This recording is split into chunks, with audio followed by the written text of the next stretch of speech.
حضرت عبداللہ بہت نیک اور پاک انسان تھے، لیکن شادی کے کچھ ہی وقت بعد ان کا انتقال ہو گیا۔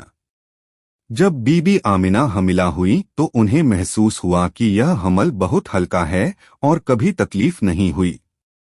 انہوں نے خواب میں بھی دیکھا کہ ان سے کہا گیا، تمہارے پیٹ میں جو بچہ ہے وہ اس امت کا سردار ہے، جب وہ پیدا ہو تو اس کا نام محمد رکھنا۔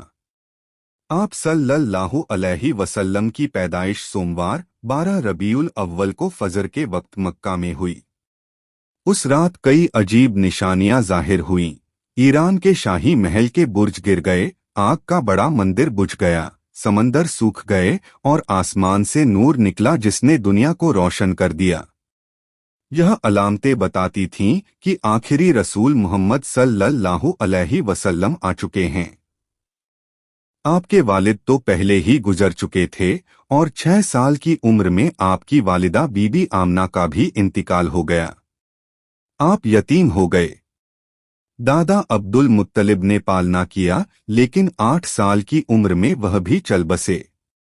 اس کے بعد آپ کے چاچا ابو طالب نے پوری طرح سے پرورش کی۔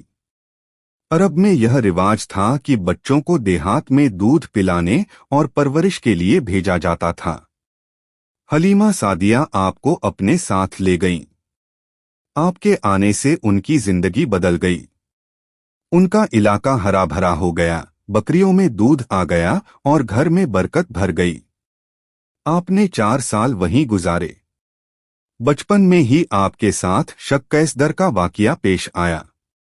فرشتے آئے، سینہ کھولا، دل کو دھویا اور نور سے بھر دیا۔ یہ نبوت کی تیاری تھی۔ جوان ہو کر آپ نے اپنے چاچا کے ساتھ تجارت شروع کی۔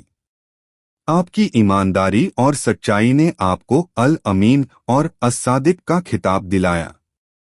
اسی ایمانداری سے بی بی خدیجہ متاثر ہوئیں اور آپ سے نکاح کیا۔ یہ نکاح آپ کی زندگی میں سکون اور سہارا بنا۔ جب کعبہ کی تعمیر ہو رہی تھی اور حجر اسود کو رکھنے پر قبیلے جھگڑنے لگے تو آپ نے حکمت سے مسئلہ حل کیا۔ آپ نے کپڑے میں پتھر رکھ کر سب سرداروں سے کونا پکڑوایا اور اپنے ہاتھ سے اسے جگہ پر فٹ کر دیا۔ اس طرح ایک بڑا فساد ٹل گیا۔ آپ اکثر غار حرا میں جا کر تنہائی عبادت کرتے اور دنیا کے حالات پر غور کرتے۔ اللہ کی طرف سے آپ کا دل نبوت کی طرف کھینچا جا رہا تھا۔ 40 سال کی عمر میں رمضان کی ایک رات غار حرا میں فرشتہ جبریل علیہ السلام آئے اور بولے، اقرا پڑھو۔ آپ نے کہا، میں پڑھنا نہیں جانتا۔ انہوں نے 3 بار کہا اور پھر اللہ کا کلام سنایا، پڑھو اپنے رب کے نام سے جس نے پیدا کیا، انسان کو لوتھڑے سے بنایا۔ پڑھو اور تمہارا رب بڑا کرم کرنے والا ہے۔ سورہ العلق 1:5۔ یہی پہلی وحی تھی اور یہیں سے آپ کی نبوت کا آغاز ہوا۔ آپ اللہ کے آخری رسول ٹھہرے۔